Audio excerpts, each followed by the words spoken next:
Engineering?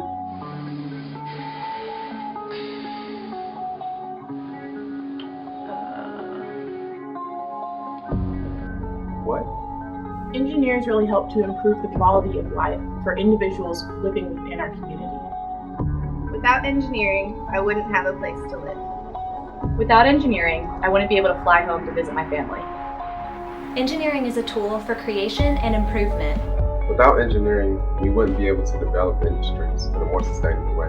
To me, engineering means helping people by improving infrastructure and the environment. To me, engineering means the opportunity to help people sustainably improve their lives, improving their health, their incomes, and their ability to get an education. In my home country, there are a lot of earthquakes, so it's something that I really want to learn, how to make buildings that resist those earthquakes and make sure to save those lives. A lot of times people don't think about the social aspects of engineering, and that's something that my travels have really opened my eyes to.